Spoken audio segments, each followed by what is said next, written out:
మానవుడు పతనమైపోతూ వస్తున్నాడు. మనం నేర్చుకున్నటువంటి పాఠం ఏంటి? మనం నేర్చుకున్నటువంటి పాఠం ఏంటి?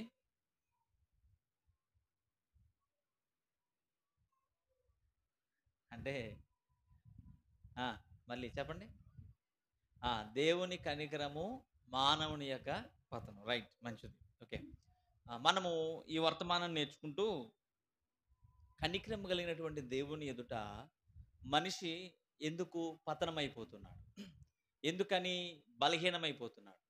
ఎందుకని దిగజారిపోతూ ఉన్నాడు?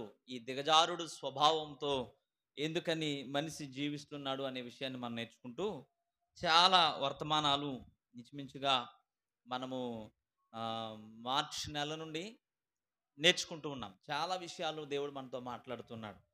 ఆమ్, ఓకే. మరొక ప్రశ్న, పోయిన వారం విన్నటువంటి వర్తమానం నేను మరలా రెండోసారి విన్నానండి అన్న వాళ్ళు ఎవరైనా ఉంటే చేతులు ఎత్తండి. పోనీ వినకపోతే వినలేదని తెలిసిపోతున్నాయి, కానీ వినడానికి ప్రయత్నించేయండి. ఒక పాస్టర్ గారు ఏమన్నారంటే, మనం యూట్యూబ్లో లైవ్ ఇస్తాం కానివ్వండి, మన సంఘస్థులే వినరండి. కాబట్టి మనం ఇదేది ఎవరో ఎవరో చూస్తారు, లేకపోతే ఎక్కడికో వెళ్ళిపోతామన్న ఉద్దేశంతో మేము లైవ్ ఇవ్వట్లేదు. గుర్తుపెట్టుకోండి.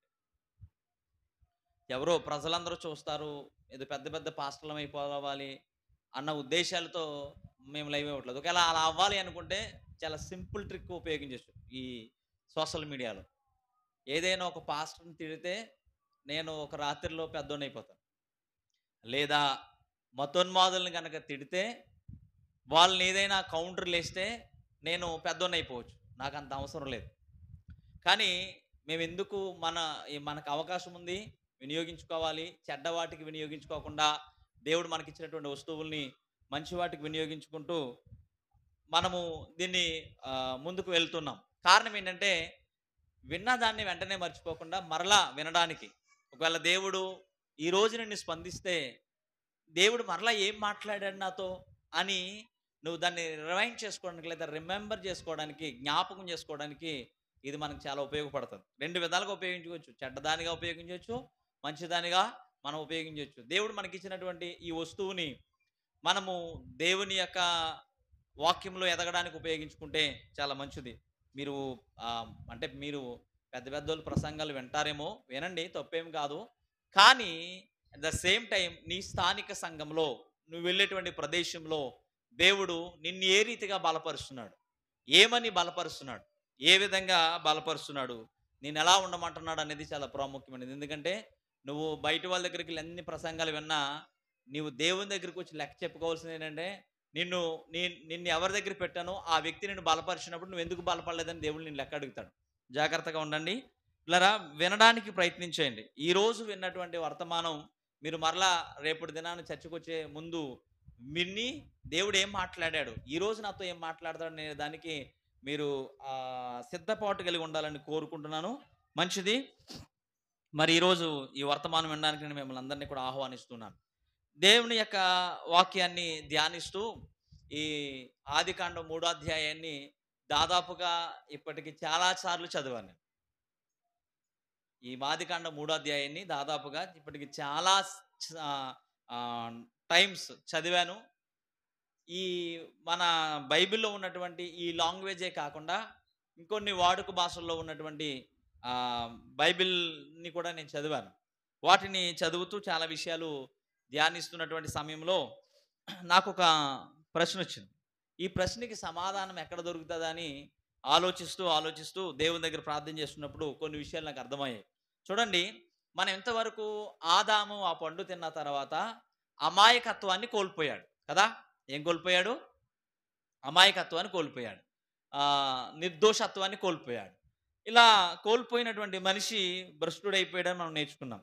అమాయకత్వానికి సూచనగా ఏంటి, అమాయకత్వం అంటే ఏంటి అనే విషయాలు నిన్నటి వారం వరకు మనం నేర్చుకున్నాం. అయితే ఈరోజు మనం నేర్చుకున్నటువంటి పాఠంలో కొన్ని విషయాలు మనం తెలుసుకుందాం. అమాయకత్వంతో ఉన్నటువంటి ఒక ప్రశ్న నేను మిమ్మల్ని అడుగుతున్నాను, దానికి మీరు సమాధానం విన్న దాని గురించి ఏమైనా చెప్తే ప్రయత్నించేయండి చెప్పడానికి. అమాయకత్వంతో ఉన్న ఆదాము ఆ పండు ఎందుకు తిన్నాడు? అమాయకత్వంతో ఉన్నటువంటి ఆదాము ఆ పండు ఎందుకు తిన్నాడు? నా ప్రశ్న. నాకు వచ్చినటువంటి ప్రశ్న. నేను దాన్ని దేవుని దగ్గర పెట్టినప్పుడు చాలా విషయాలు నాకు అర్థమయ్యాయి. అమాయకంగా ఉన్నటువంటి పిల్లలు ఎదుగుతున్న కొలది ఎందుకు చెడిపోయారు? నా ప్రశ్న బాగా మీకు ఆ ముందు ప్రశ్న అర్థం అవ్వడానికి రెండో ప్రశ్న నేను వేస్తాను, జాగ్రత్తగా వినండి. చిన్న పిల్లలు చిన్న ప్రాయంలో సండే స్కూల్కి వచ్చి కంఠస్థ వాక్యాలు చెప్పి ప్రతి ఆదివారం బైబిల్ పట్టుకుని సండే స్కూల్కి వచ్చి సండే స్కూల్లో పెరిగినటువంటి పిల్లోడు 13 సంవత్సరాల వయసు రాగానే ఆ పిల్లోడి యొక్క యాటిట్యూడ్ ఎందుకు మారిపోయింది? ఇప్పుడు నా ప్రశ్న మీకు అర్థమైందా? అర్థమైందా లేదా? ఓకే, మరలా అడుగుతున్నాను వినండి. I repeat again.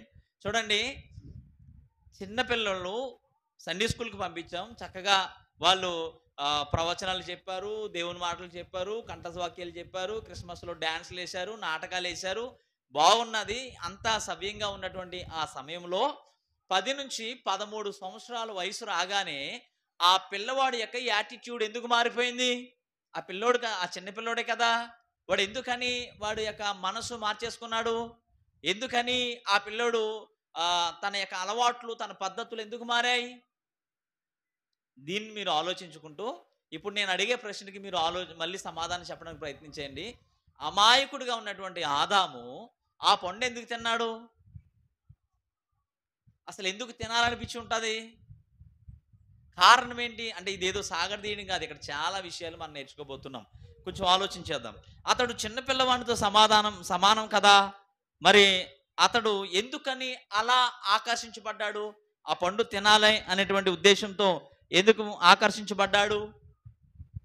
మనము చిన్నపిల్లల్ని పెంచుతున్నప్పుడు ఆ పిల్లలు ఎదుగుతున్న కొలది కొన్ని అలవాట్లకి ఆకర్షించబడతారు, కొంతమంది వ్యక్తులకు ఆకర్షించబడతారు, కొన్ని పనులకు ఆకర్షించబడతారు, కొన్ని మాటలకు ఆకర్షించబడతారు, కొన్ని ఉద్దేశాలకు ఆకర్షించబడతారు, కొన్ని ప్రదేశాల్లో ఉండడానికి ఆకర్షించబడతారు, కొన్ని ప్రాంతాల్లో ఉండడానికి ఆకర్షించబడతారు, కొన్ని చూడడానికి ఆకర్షించబడతారు. మనం అక్కడ గమనించం, అక్కడ ఆలోచన చేయం. పర్వాలేదులే, ఆడుకుంటున్నాడు కదా, చూస్తున్నాడు కదా, వింటున్నాడు కదా, వెళ్తున్నాడు కదా, లేకపోతే ఉన్నాడు కదా అని అనుకుంటాము. కానీ ఎందుకని ఆ పిల్లవాని జీవితంలో కొన్ని మార్పులు జరుగుతున్నాయి, కొన్ని పద్ధతుల్లో, కొన్ని ప్రవర్తనలో, మాటల్లో ఎందుకని మార్పులు జరుగుతున్నాయి అనే విషయాన్ని మనం గమనిస్తే ఇక్కడ ఏమని ఉంటుందంటే, ఎందుకంటే అతడు చిన్న పిల్లవాడు. ఆదాము ఆ పండు తినడానికి గల కారణాలు ఏంటో కొన్ని విషయాలు మనం నేర్చుకుందాం. ఆదాము అనేవాడు సృష్టి ఏమీ లేదు. సృష్టి అంటే భూమి, ఆకాశము, చెట్లు, పక్షులు, పశువులు ఇవే ఉన్నాయి. ఇంకా వాళ్ళిద్దరి మధ్యలో అంటే ఆదాము, అతని భార్య, మరొక మనిషి లేడు. ఉన్నాడా? నేర్చుకోవడానికి మరొక మనిషి ఉన్నాడా? లేడు. కొందరు వ్యక్తులు ఏమైనా ఉన్నారా? లేరు. అక్కడ ఎవరున్నారు? ఇద్దరు వ్యక్తులే ఉన్నారు. మూడో వ్యక్తి ఎవరంటే ఆ సర్పము, అపవాది. ఆ సర్పం వచ్చి వాళ్ళతో మాట్లాడుతుంది. ఆ ఏదైనా తోటలో ఈ జంతువులు, పశువులు, పక్షులు, ఆ ఇద్దరు మనుషులు, వారితో పాటు దేవుడు చేసిన జంతువులన్నింటిలో యుక్తమైనది, తెలివైనది సర్పం ఉంది. దేవుడు వస్తున్నాడు, వాళ్ళతో మాట్లాడి వెళ్ళిపోతున్నాడు. ఇలాంటి పరిస్థితుల్లో ఆ వ్యక్తి ఎందుకని ఆ విధంగా ప్రవర్తించాడు? కారణం ఏంటి? ఎవ్వరూ లేరండి, ఏమీ తెలియదు అనుకున్నటువంటి వ్యక్తి చెడిపోయింటే మనం ఆశ్చర్యపడమా? ఉదాహరణకు మీకు చెప్తాను వినండి. ఏ అలవాట్లు లేవు, ఆ వ్యక్తికి క్యాన్సర్ వచ్చింది, మనం ఆశ్చర్యపోతామా లేదా? ఏ అలవాట్లు లేవు, కిడ్నీ డయాలసిస్ పాడైపోయింది. అయ్య బాబు, ఏ అలవాట్లు లేవున్నాడికి అంటాం. ఎందుకని? ఎందుకు పాడైపోయింది? ఏదో కెమిస్ట్రీ జరుగుతుంది, దాన్ని ఆలోచన చేయాలి. మన పిల్లలని ఈ రోజు నుంచి నీవు ప్రొటెక్ట్ చేయడానికి కొన్ని ఆలోచనలు, కొన్ని పద్ధతులు నీవు దేవుణ్ణి అడిగి పొందుకోవాలి. చాలా జాగ్రత్త. చూడండి, అతడు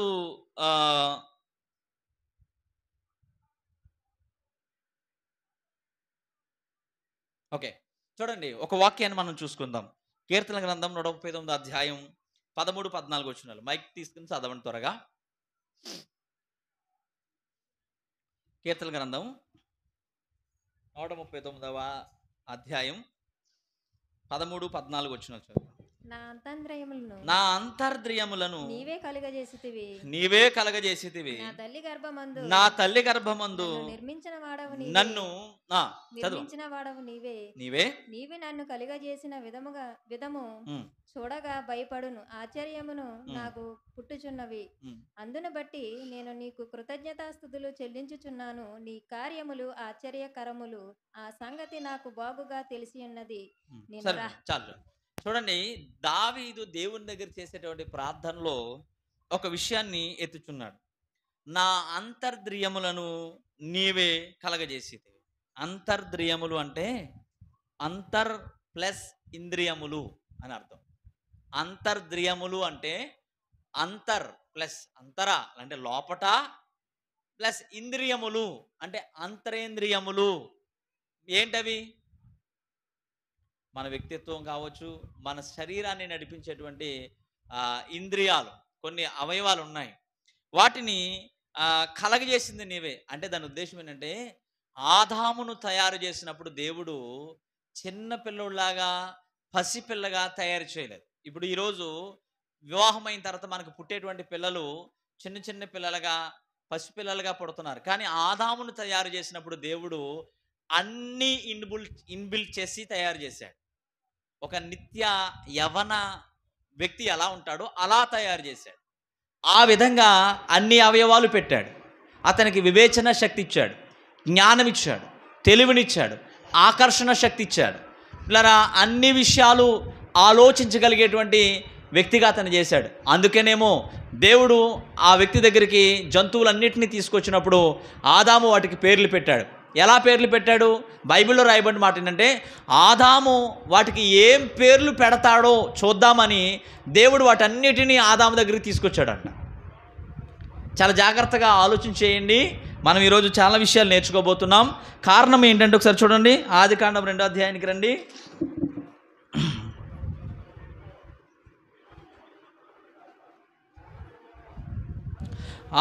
రెండో అధ్యాయం 19వ వచనం చదివితే, ఆదికాండము 2వ అధ్యాయం 19వ వచనం. దేవుడైన యెహోవా ప్రతి భూజంతువును ప్రతి ఆకాశ పక్షిని నేల నుండి నిర్మించి ఆదాము వాటికి ఏ పేరు పెట్టెనో చూచుటకు అతని యొద్దకు వాటిని రప్పించెను. సరిపోతుంది. చూడండి, జీవం గల ప్రతిదానికి ఆదాము పేరు పెట్టాడంట. మనం ఇక్కడ కొంచెం ఆలోచన చేయాలి. దేవుడు భూజంతువులన్నిటినీ, పక్షులన్నిటిని కూడా ఆదాము దగ్గరికి పిలిచాడు. ఇలా రండి మీరు అందరూ అన్ని పిలిచాడు. అవన్నీ వచ్చాయి. దాని ఉద్దేశం ఏంటి? ఎందుకు పిలిచాడంటే, ఆదాము వాటికి ఏ పేర్లు పెడతాడో, ఏమని పేర్లు పెడతాడో చూద్దాం అని దేవుడు వాటన్నిటిని పిలిచి, ఆదామా వీటన్నిటికీ నువ్వు పేర్లు పెట్టు అని అన్నప్పుడు ఆదాము ఏం చేసి ఉంటాడు? ఆదాము ఏం చేసి ఉంటాడు?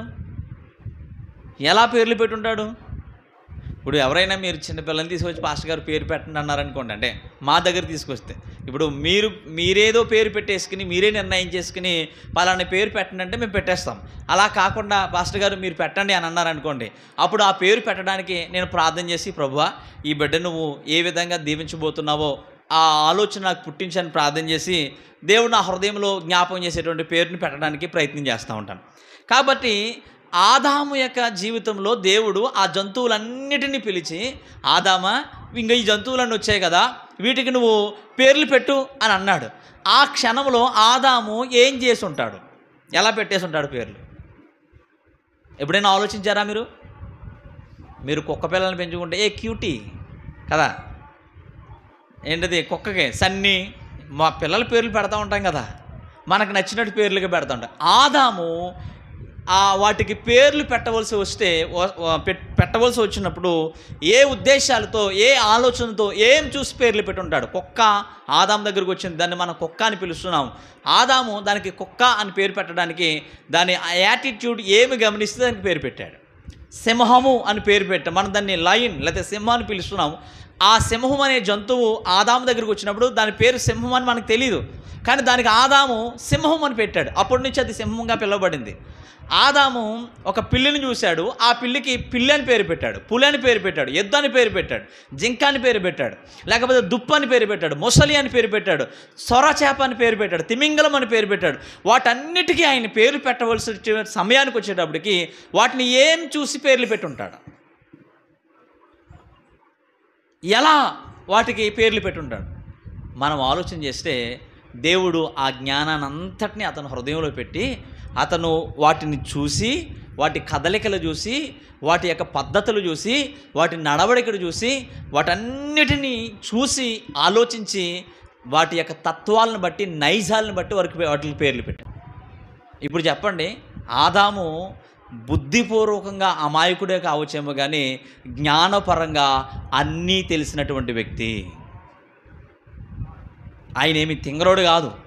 బుద్ధిపరంగా అమాయకుడై ఉండొచ్చు, ఏ తప్పు చేయని ఒక అమాయకత్వపు స్థితిలో, ఏ లోక జ్ఞానము తెలియని, పాపం అంటే తెలియని, తప్పు అంటే తెలియని, అవగాహన లేని జీవితం జీవిస్తున్నాడేమో కానీ పిల్లరా, అతను దేవుడిచ్చినటువంటి సంపూర్ణమైన జ్ఞానముతో తన జీవితాన్ని ప్రారంభించాడు. అందుకని వాటికి ఆయన పేర్లు పెట్టగలిగాడు. కాబట్టి ఇక్కడ మనం గమనించవలసింది ఏంటంటే, చిన్నపిల్లవానితో సమానమైనప్పటికీ దేవుడు అతన్ని అంతర్ద్రియములతో చేశాడు. కాబట్టి ఆదాము ఆ వాటికి పేర్లు పెట్టగలిగాడు. ఈరోజు ఈ ఉద్దేశాన్ని మీకు ఎందుకు చూపిస్తున్నానంటే, దావీదు దేవుని దగ్గర ప్రార్థన చేసినప్పుడు అతను, నేను ఇప్పుడు ముసలి వయసుకు వచ్చేసాను కరెక్టే, కానీ నా తల్లి గర్భములో నువ్వు నన్ను నిర్మించినప్పుడు అంతర్ద్రియములతో నిర్మించావు, నన్ను సృష్టించావు, నాకు అన్నీ ఉన్నాయి, వివేచన ఉంది. చూడండి, ఒక నెల, 2 నెలల, 3 నెలల పాప ఆ తల్లిని గుర్తుపడుతుంది, అన్నీ చూస్తుంది, గుర్తుపడుతుంది, రుచిని ఎరుగుతుంది, అన్ని విషయాలు అర్థమైనప్పుడు మనం ఎంత ఆశ్చర్యపోతాం. దీనికి తెలిసిపోయిందే, దీనికి అర్థమైపోయిందే, ఇది గ్రహించేసిందే, అమ్మని తిడుతున్నాను ఎడుతున్నావమ్మా, నాన్నని తిడుతున్నాను ఎడుతున్నావా అనేటువంటి మాటలు మనం మాట్లాడుతూ ఉంటాం. అవి మనకి ఏంటి, అదేదో వింతగా కనబడుతుంది, కానీ ఆ పాపలో అవన్నీ ఇన్బిల్ట్ అయి ఉన్నాయి. ఎదుగుతున్న కొలది జ్ఞానము పెరుగుతుంది, ఆలోచన పెరుగుతుంది, ఆకర్షణ శక్తి పెరుగుతుంది, జీవన శక్తి పెరుగుతుంది, అన్ని విషయాల మీద అవగాహన వస్తూ వాటిని నేర్చుకుంటూ ఉన్నట్లుగా మనము కనబడుతుంది. కాబట్టి ఈరోజు మనం గమనించవలసింది ఏంటంటే, ఆదాము ఆ పండు తినడానికి అమాయకుడైనప్పటికీ ఆ పండు తినడానికి ఎందుకు ఆకర్షించబడ్డాడు, వేటిని బట్టి ఆకర్షించబడ్డాడు అనే విషయాలు మనము ఈరోజు నేర్చుకోబోతున్నాం. మరొక ప్రశ్నని మిమ్మల్ని అడగాలనుకుంటున్నాను. ఎవరికైనా సరే ఒక 10 సంవత్సరాలు వెనక్కి వెళ్తే బాగున్ను అని అనుకునే వాళ్ళు ఎవరైనా ఉన్నారా ఈ ప్రదేశంలో? ఒక 10 సంవత్సరాలు వెనక్కి వెళ్తే బాగున్ను, మరలా నేను నా బాల్య జీవితానికి వెళ్తే బాగున్ను, నా యవ్వనకాల జీవితానికి వెళ్తే బాగున్ను, ఆ రోజు నేను ఆ పొరపాటు చేశాను, ఆ పొరపాటు చేయకముందు ఆ వెనక్కి వెళ్ళి అక్కడి నుంచి నా జీవితం కొనసాగించవలసి వస్తే నేను మొదటి స్థానంలో ఉంటాను, నేను ఆ ప్రదేశంలో ఉండాలనుకున్నాను, ఆ జీవితం వెనక్కి వెళ్ళాలనుకున్నాను, ఆ వ్యక్తితో కలిసి ఉండాలనుకున్నాను, లేకపోతే సమాధాన పడాలనుకున్నాను. కాబట్టి ఒక 10 సంవత్సరాలు దేవుడు నన్ను వెనక్కి తీసుకువెళ్తే ఎంత బాగుంటుంది అని మీలో ఎవరైనా అనుకున్నారా? లేకపోతే 10 సంవత్సరాలు కాదు, ఒక 10 నెలలు అనుకున్నారా? పోనీ 10 గంటలు వెనక్కి వెళ్తే బాగున్ను అని మీరు ఎవరైనా అనుకున్నారా? ఒకవేళ అలా అనుకుంటూ ఉంటే మీరు పశ్చాత్తాపడుతున్నారని అర్థం, మీరు రియలైజేషన్ అవుతున్నారని అర్థం, మీరు మార్పు చెందడానికి ఇష్టపడుతున్నారని అర్థం. కారణం ఏంటో తెలుసా? నీ 10 సంవత్సరాల జీవితాన్ని నువ్వు మరలా జ్ఞాపకం చేసుకున్నావు, వెనక్కి వెళ్ళావు, నువ్వేం పొరపాటు చేశావో, ఏం తప్పు చేశావో, ఏ రీతిగా నీ జీవితం నాశనం అయిపోయిందో, నీ కుటుంబం పాడైపోయిందో, నీ పిల్లల ప్రవర్తన పాడైపోయిందో, ఏ విషయంలో ఏ తప్పు చేయడాన్ని బట్టి నీ వ్యవస్థ మారిపోయిందో అది నీకు అర్థమైంది. నీవు పశ్చాత్తాపపడి ఆ రోజు నేను అలా చేయకుండా ఉంటే బాగున్ను అని అనుకుని నీవు మరలా వెనక్కి వెళ్తే బాగున్ను, బాల్యం దగ్గరికి వెళ్తే బాగున్ను, అమ్మమ్మ ఉన్న కాలం దగ్గరికి, తాతయ్య ఉన్న కాలం దగ్గరికి, ఆ రోజుల్లోకి వెళ్తే నా జీవితం బాగున్నేమో అని అనిపించి ప్రభువా అని దేవుని వైపు నువ్వు చూసినా చూడకపోయినా అలా అనుకుంటే చాలా మంచిది. మీరు పశ్చాత్తాపపడుతూ దేవుని కృపకు చాలా దగ్గరగా ఉన్నారని అర్థం. దేవుడు మీ జీవితంలో మార్పును తీసుకురావడానికి తన పని తాను చేస్తున్నాడని అర్థం. కారణం ఏంటంటే నేను ఆ అనుభవానికి వెళ్ళి నేను మీకు ఆ మాట చెప్తున్నాను. నాకు అనిపించింది, మా అమ్మ నన్ను బతిమాలింది, రే డిగ్రీ చదువుకో, నా మాట విను, నేను BA చేశాను రా అప్పట్లో, కాబట్టి నాకు సరైన ఉద్యోగం రాలేదు, కనీసం నువ్వు ఇంటర్మీడియట్ అయినా చదవరా అని చెప్పింది.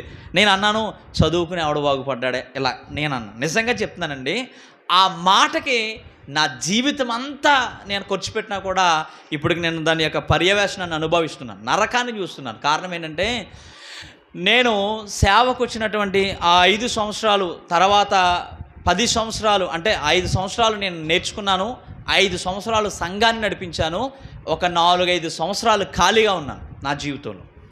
ఈ ఖాళీగా ఉన్న జీవితంలో ఈ 5 సంవత్సరాల యొక్క సంవత్సరాలలో చదువు విలువేంటో తెలిసింది. కారణం ఏంటో తెలుసండి, సంఘం లేదు, సంఘం ఉంది, ఆ సంఘం ద్వారా నేను పోషించబడ్డాను, సంఘ పరిచర్య నుంచి బయటకు వచ్చేసాను. సంఘం లేని సమయంలో నేను ఏం చేయాలో అర్థం కావట్లేదు, ఏ పని రాదు, డ్రైవింగ్ రాదు, సరిగ్గా చదువుకోలేదు, కంప్యూటర్ నేర్చుకోలేదు, ఎక్కడికైనా వెళ్ళి ఏం చేద్దాం అని ఆలోచిస్తే ఏమీ లేదు. ఒకసారి కూర్చున్నాను, ప్రభువా ఈరోజు నేను పోషించబడడానికి నా దగ్గర ఏముంది, ఏదైనా చేయడానికి నా దగ్గర ఏముంది అని ఆలోచన చేస్తే నా దగ్గర ఏమీ లేదు. ఆ రోజు మా అమ్మ మాటలు గుర్తొచ్చాయి. నేను మా అమ్మ దగ్గర వెళ్ళి, నన్ను క్షమించమ్మా అన్నాను. ఎరా అన్నది, నువ్వు చదువుకో అన్నావు, కానీ నేను అనేక మంది మనుషులను చూసి నా ప్రవర్తన, నా ఆలోచనలు మార్చుకుని చదువుకుని ఎవడు బాగుపడ్డాడని అనిపించింది. కానీ ఈరోజు నేను డిగ్రీ పూర్తి చేసుంటే నేను ఇంగ్లీష్ చాలా అనర్గళంగా మాట్లాడుండేవాడిని. నేను డిగ్రీ పూర్తి చేసుంటే నాకేదో చిన్న జాబ్ వచ్చి ఉండేది. నేను డిగ్రీ పూర్తి చేసుంటే నాకేదో అవకాశం వచ్చి ఉండేది అని నేను చాలా బాధపడ్డాను. అప్పుడు అనిపించింది, మరలా ఒక 10 సంవత్సరాలు వెనక్కి వెళ్తే ఎంత బాగుండు. నేను డీజిల్ మెకానిక్ ITI చేశాను, అప్రెంటిస్కి లెటర్ వచ్చింది, కానీ నేను వెళ్ళలేదు. సేవ నాకెవరు సరైన గైడెన్స్ ఇవ్వలేదు. ఒరే దేవుడు పిలిచేవరకు ఆగరా, ముందు నువ్వు వెళ్ళి జాబ్ చేయరా అని చెప్పేవాళ్ళు ఎవరు లేరు. ఒక ఆయన నాకు మంచి అవకాశం ఇచ్చాడు, నువ్వు డీజిల్ మెకానిక్ చేసావు కదా, ఏలూరు డిపోలో నీకు ఒక మంచి ఉద్యోగం ఇప్పిస్తాను, చేస్తావా అని అడిగాడు. నేను ఆ రోజున నేను సమర్పించేసుకున్నానండి నేను అని. కానీ తర్వాత దేవుడు నాతో మాట్లాడిన మాట ఏంటో తెలుసా, నేను పిలిచే వరకు నువ్వు నిలబడాలా. చాలామంది ఉద్రేకపరమైన రీతిగా సంఖలో బైబిల్ పెట్టుకుని దేవుడు మమ్మల్ని పిలిచాడని సేవకు వచ్చేసి తిరిగి మరలా వెనక్కి వెళ్ళిపోయిన బోల్డ్ మంది జనులు నేను చూశాను. కానీ దేవుని అపారమైన కృప ఏంటంటే, ఆ కష్టాల్లో విడవలేదు. దేవుడు నాకు వాగ్దానం చేశాడు, నేను నిన్ను విడువను, ఎడబాయను, ఏలియాను పోషించినట్లుగా నేను నిన్ను పోషిస్తాననే వాగ్దానంతో నేను ఇంతకాలం బతుకుతూ వచ్చాను. కాబట్టి అనేకమైనటువంటి అనుభవాలు. ఆ రోజు నాకు అనిపించింది, ఒక 10 సంవత్సరాలు వెనక్కి వెళ్తే బాగున్నాను. కాబట్టి అలా అనిపిస్తే చాలా మంచిది. చూడండి, అలాగే ఆదాము జీవితంలో జరిగినటువంటి ఒక పరిస్థితి, అది దేవునికి విరోధంగా జీవించేటువంటి విధానం ప్రారంభమైంది. అది ఈ ప్రపంచంలో అందరి జీవితాల్లో కూడా జరుగుతూ ఉంది. ఎందుకంటే ఒకసారి మన జీవితం గురించి ఆలోచిస్తే, మన బాల్యం గురించి ఆలోచిస్తే, ఇప్పటి వరకు మనం ఏం చేశామో ఒకసారి మనల్ని పరిశీలన చేసుకుంటే మనకు అర్థమవుతుంది. కారణం ఏంటి, ఎందుకు ఇలా తయారయ్యాను? చాలామంది యవనస్తులు మాట్లాడేటువంటి మాట, నా స్నేహితులు చెప్పేటువంటి మాట, ఎందుకు ఇలా తయారయ్యామో అర్థం కావట్లేదు, బతుకు అర్థం కావట్లేదు, వ్యసనాలకి బానిసలం అయిపోయాం, ఆ తాగుడు తాగడానికి అది లేకపోతే బతకలేకపోతున్నాం, సుఖపడిపోయాం, ఏం చేయాలో అర్థం కావట్లేదు, ఎందుకు ఇలా తయారయ్యాము, ఈ ప్రవర్తన ఎందుకు అలవాటు అయిందో, ఈ మాట లేదా మేము ఎందుకు ఈ నేర్చుకున్నటువంటి అలవాట్లు, ఈ బుద్ధి, ఇలా వాటిని అన్నిటిని ఎదుర్కొంటూ విడుదల పొందాలని మనిషి ప్రయత్నం చేస్తున్నాడు. నాతో కలిసి చదువుకున్నటువంటి నా స్నేహితులు నన్ను ఎంతమంది అడిగారు తెలుసా, పాస్టర్ గారు నా గురించి ప్రార్థన చేయండి, నేను నీలాగా మారాలని ప్రయత్నాలు చేస్తున్నాను, నాకున్న అలవాట్లు విడిచిపెట్టాలని ప్రయత్నాలు చేస్తున్నాను, నా వల్ల కావట్లేదు, నన్ను జ్ఞాపకం చేసుకుంటావా, నా గురించి ప్రార్థన చేస్తావా అని అనేక మంది నా స్నేహితులు నన్ను అడిగారు. అప్పుడు నేను దేవుని బట్టి ఆనందిస్తూ దేవుని సన్నిధిలో మోకరించి, ప్రభువా నువ్వు కృప చూపకపోతే నా పరిస్థితి ఏంటి, నన్ను మార్చకపోతే, నా బ్రతుకు మార్చకపోతే, నీ మాటకు నేను విధేయతను చూపించకపోతే, లోబడకపోతే నా పరిస్థితి ఏంటి, నేనేమైపోదును అని.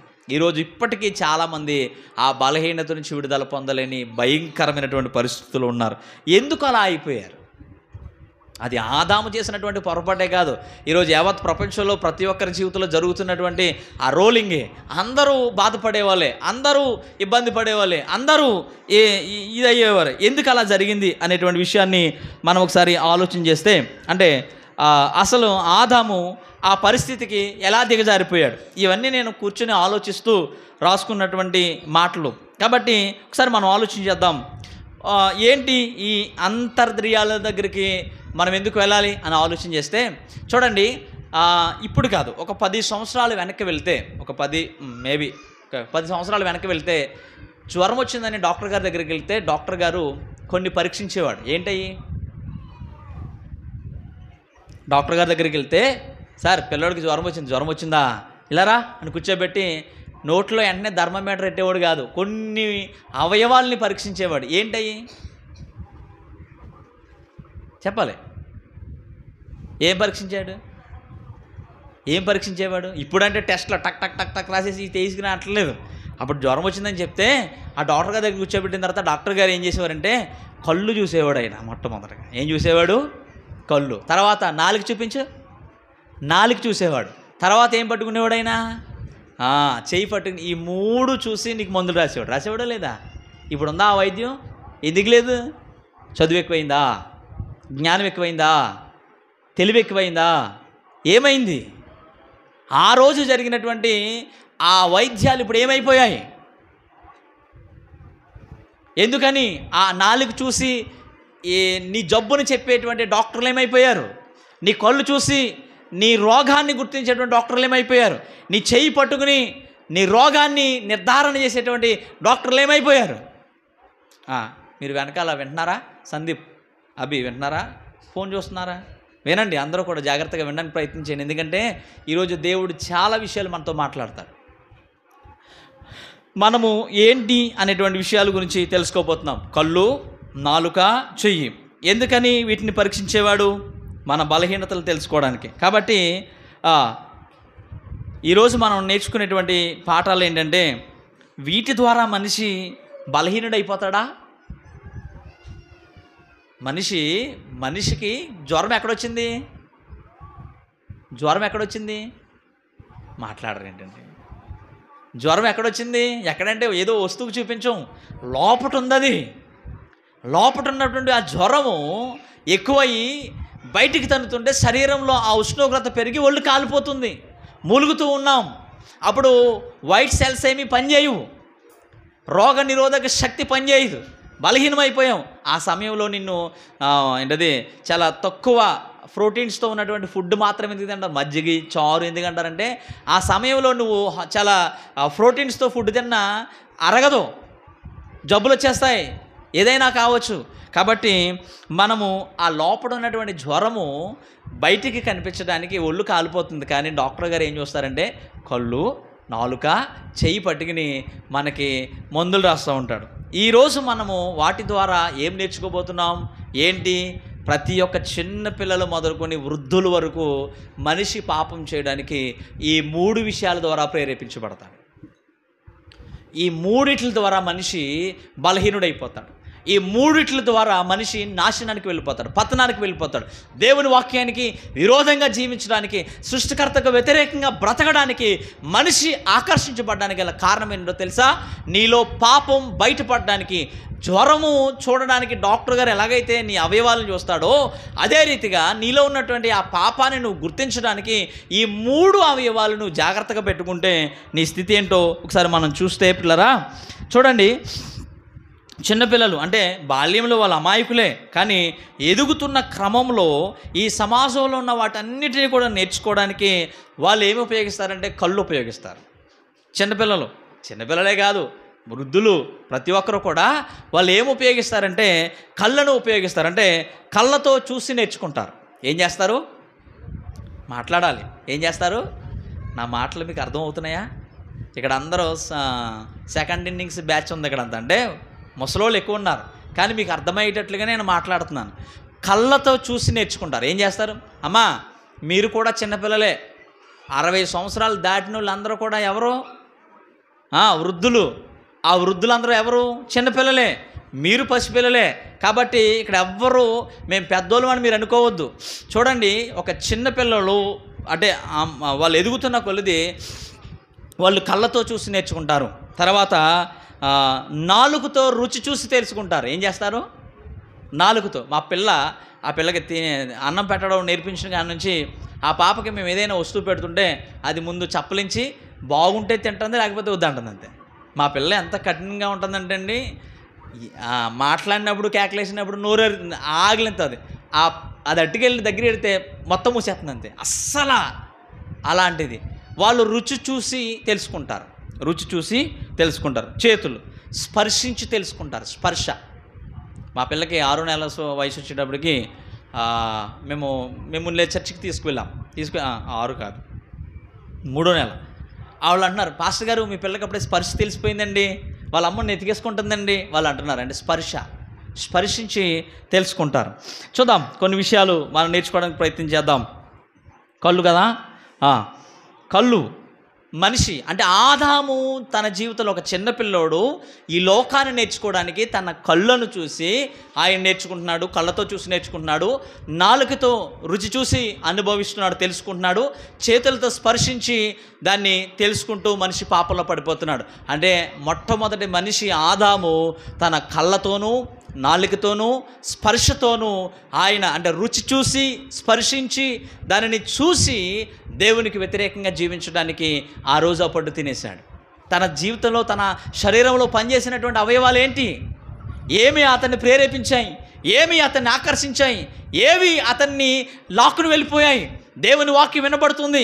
మొట్టమొదటిగా ఏదైనా తోటను తయారు చేసి సిద్ధం చేసి ఆదామును తీసుకెళ్ళి అందులో పెట్టి సేద్యపరచు కాయి అని చెప్పి మరలా దేవుడైన యెహోవా ఏం చెప్పాడంటే, ఈ తోట చెట్లలో ఉన్నటువంటి పండ్లన్నింటినీ నువ్వు నిరభ్యంతరంగా తిను, కానీ ఆ తోట మధ్యలో ఉన్నటువంటి మంచి చెడ్డల తెలివినిచ్చేటువంటి ఆ వృక్ష ఫలాన్ని మాత్రం నువ్వు తినకూడదు, తింటే నిశ్చయంగా చచ్చిపోతామని చెప్పినటువంటి ఆ దేవుడు మొట్టమొదటిగా ఆదాముకి చెప్పినటువంటి దేవుడు. అవ్వతో మాట్లాడలేదు, అవ్వకి ఆయన చెప్పలేదు, ఆదాముకి చెప్పి ఆయన్ని ఖాయమని సేద్యపరచమని పెట్టినటువంటి ఆ దేవుడి యొక్క మాట అతని హృదయంలో ఉంది, అతని ఆలోచనలో ఉంది, అతని వినికిల్లో ఉంది.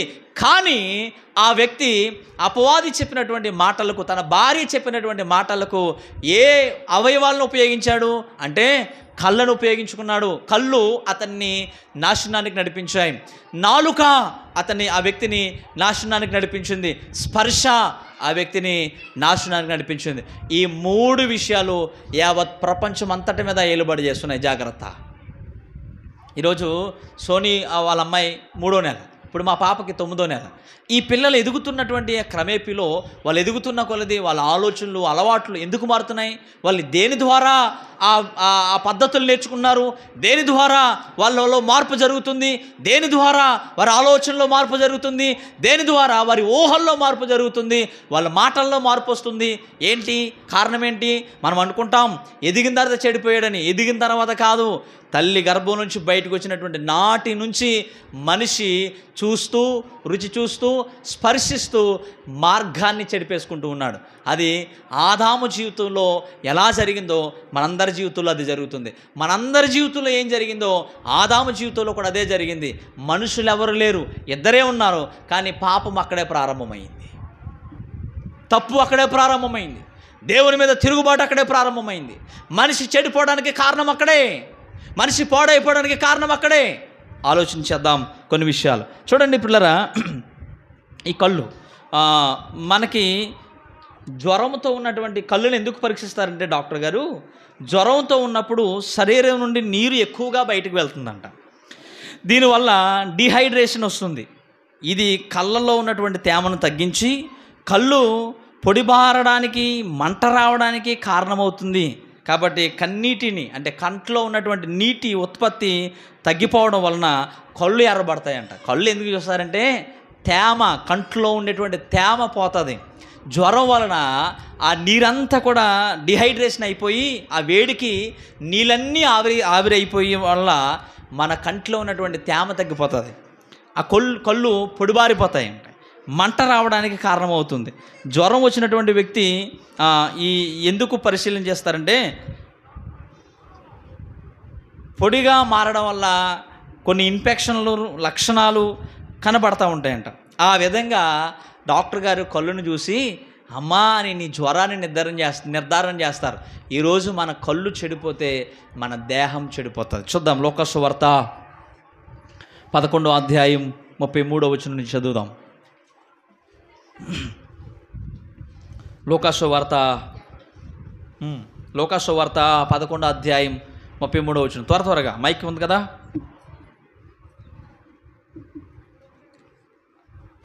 ఎవడును దీపము వెలిగించి చాటుచోటునైనను కొంచెము క్రిందనైనను పెట్టడు గాని లోపలికి వచ్చి వారికి వెలుగు కనబడుటకు దీపస్తంభము మీదనే పెట్టును. నీ దేహమునకు దీపము నీ కన్నే గనుక నీ కన్ను తేటగానుంటే నీ దేహమంతయు వెలుగుమయమై ఉండును. అది చెడినదైతే నీ దేహమును చీకటిమయమై ఉండును. కాబట్టి నీలో నుండి వెలుగు చీకటి అయి ఉండకుండా చూచుకొనుము. ఏ భాగమైనను చీకటి కాక నీ దేహమంతయు వెలుగు మయమైతే దీపము తన కాంతి వలన నీకు వెలుగిచ్చినప్పుడు ఎలాగుండును అలాగూ దేహమంతయు వెలుగుమయమై ఉండునని చెప్పాను. మనిషి కళ్ళు చెడిపోతే ఇప్పుడు ఏం చెడిపోతుంది? అదేనండి, కళ్ళు చెడిపోతే దేహం ఏం చెడిపోతుంది? ఏం పాడైపోయింది మీకు?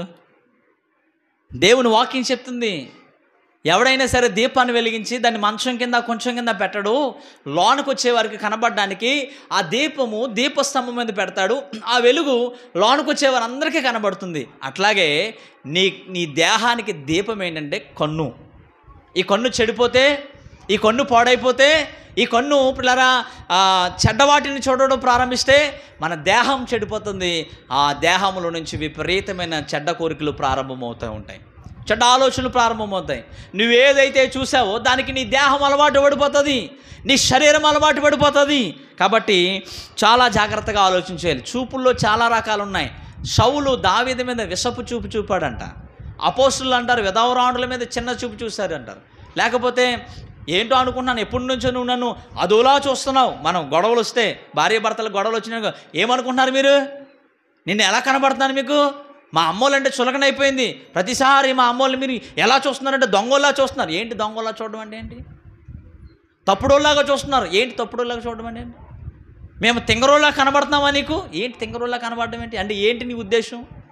ఆలోచన చేయండి పిల్లరా. పిల్లలు చెడిపోవడానికి, లేకపోతే పెద్దలు చెడిపోవడానికి, వృద్ధులు చెడిపోవడానికి, మనిషి చెడిపోవడానికి నీ దేహంలో నీ కన్నే నీకు దీపం.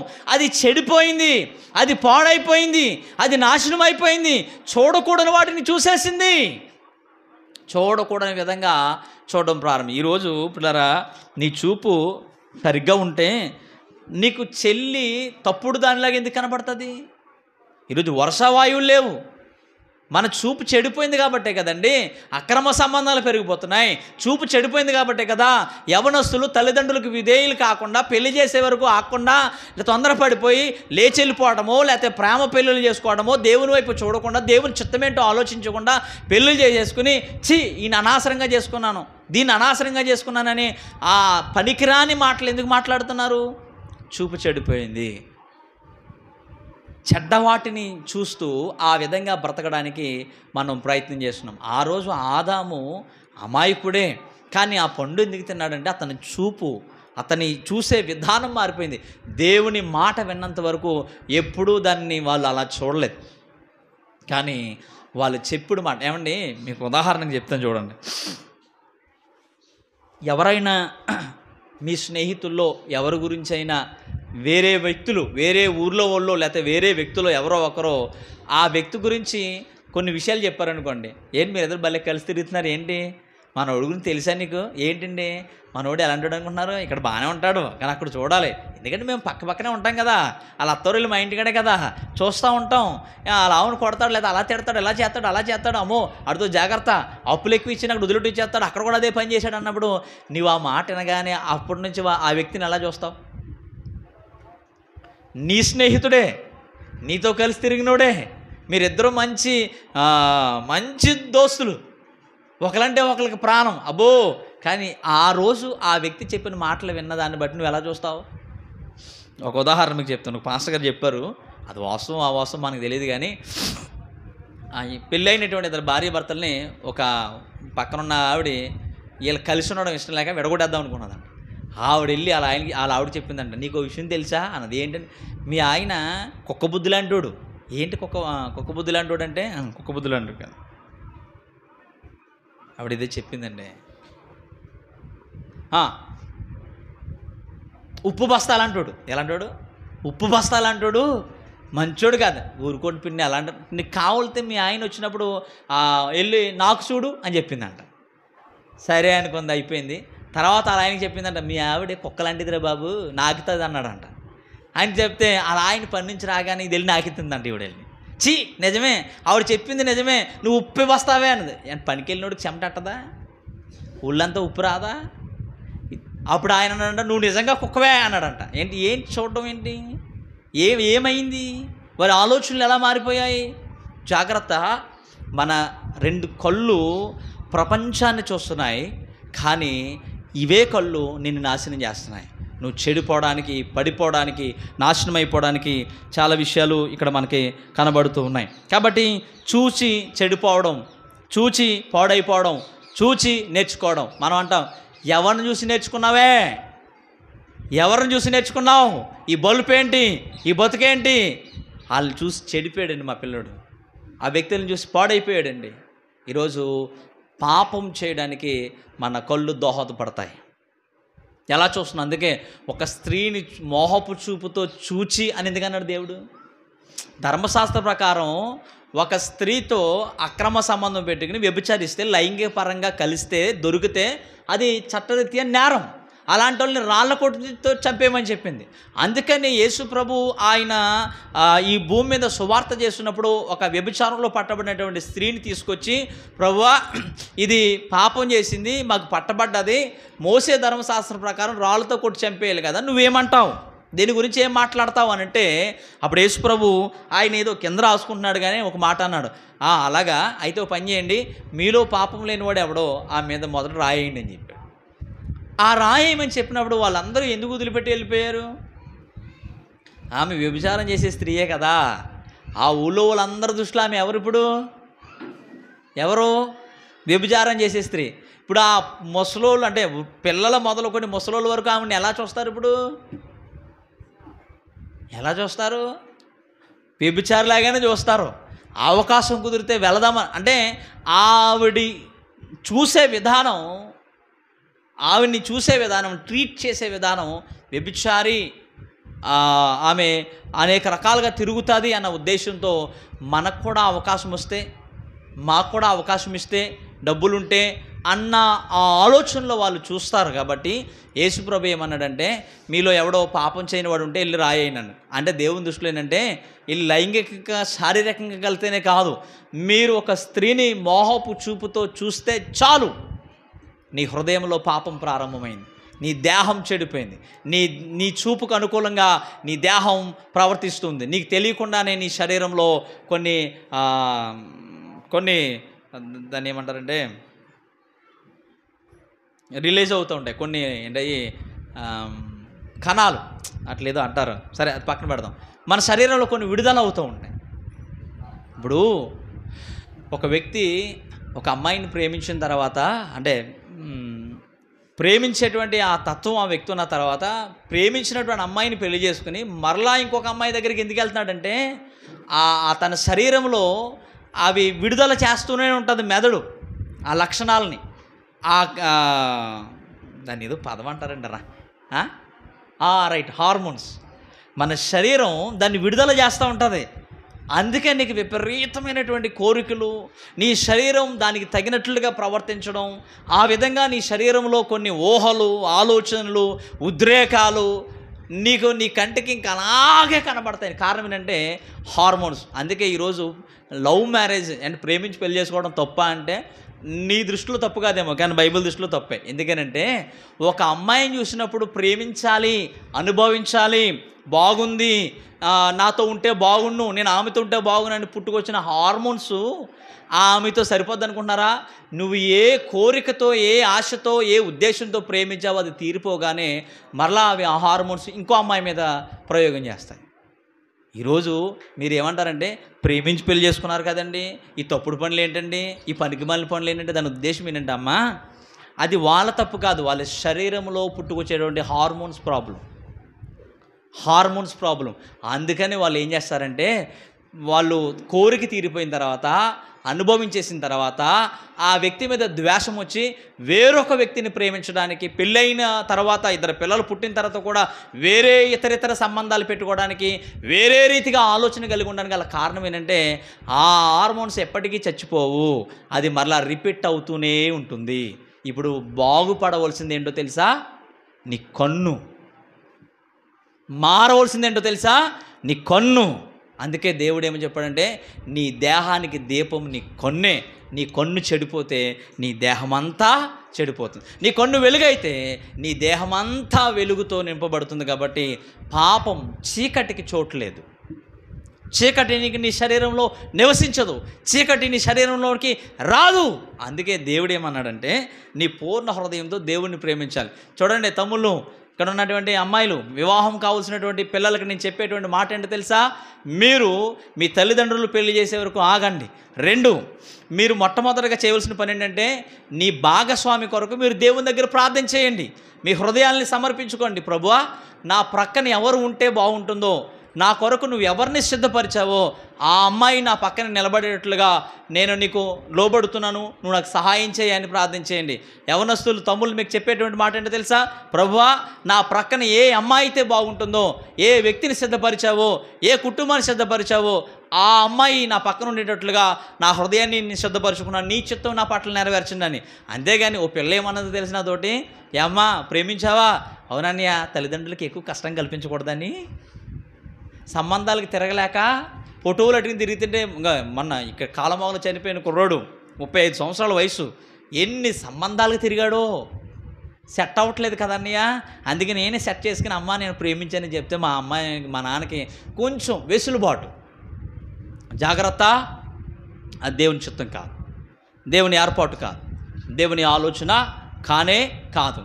దేవుడు నిన్ను పుట్టించాడు అంటే, నీకు వివాహము అని అవసరమని ఆలోచించాడంటే, నీ పక్కన నిలబడడానికి నీ భాగస్వామిని నీ కోసం పుట్టించే ఉంటాడు. అది ఆలస్యం కావచ్చేమో, కానీ వెయిట్ చేయాలి. దేవుడిచ్చేది చాలా గొప్పగా ఉంటుంది, చాలా ఆనందంగా ఉంటుంది, చాలా సంతోషంగా ఉంటుంది. తల్లిదండ్రులు కూడా నేను చెప్పే మాట ఏంటో తెలుసా? జాగ్రత్త. మీ పిల్లల ప్రవర్తన విషయంలో జాగ్రత్త కలిగి ఉండండి. వాళ్ళ పెళ్ళిళ్ళ కొరకు మీరు ప్రార్థన చేయాలి. ప్రభువా, నా కోడలు, నాకు వచ్చే అల్లుడు ఎలా ఉండాలి, ఈ రకంగా ఉండాలి, నువ్వు సిద్ధపరుస్తావు అని వాళ్ళ కొరకు మీరు ప్రార్థన అనేటువంటి ఒక కంచి వేసి ఆ ప్రార్థనలో ఆ పిల్లల్ని కాపాడడానికి ప్రయత్నం చేయండి. జాగ్రత్త. మీరు ఏదో అనుకుంటున్నారేమో, కుటుంబ వ్యవస్థలు పాడైపోతున్నాయి ఈరోజు.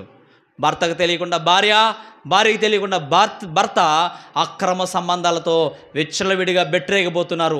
పిల్లల జీవితాల్ని పాడు చేస్తున్నారు. జాగ్రత్త. ఒక తరాన్ని మీరు పాడు చేస్తే దేవుడు మిమ్మల్ని పాడు చేస్తాడు. మీకు పిల్లల్ని ఇచ్చింది మీ ఇష్టానుసారంగా తిరగడానికి కాదు, వాళ్ళ మధ్యన మీరు ఒక మాదిరికరంగా బ్రతుకుతారని.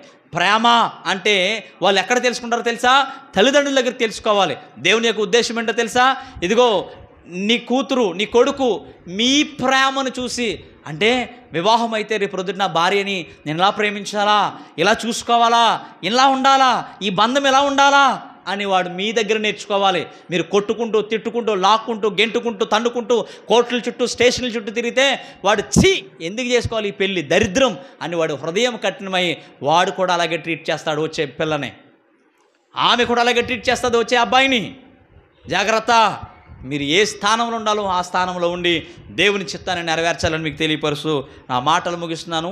ఇంతటితో ఆపుతున్నాను. వచ్చే వారం తిరిగి మనం నేర్చుకుందాం. చిన్న ప్రార్థన. ఉన్న చోటనే కళ్ళు మూసుకుందాం. పరిశుద్ధుడా, నీకు వందనాలు. నువ్వు మాతో మాట్లాడిన ప్రతి మాట కొరకై నీ కృతజ్ఞతలు చెల్లిస్తున్నాను. మమ్మల్ని స్థిరపరచండి, బలపరచండి. విన్న మాటలు మా హృదయంలో నిరర్థకం కాకుండా వాటిని ఫలభరితముగా మార్చి మా హృదయాన్ని సిద్ధపరిచి మీ నామానికి మహిమ తెచ్చుకున్నామని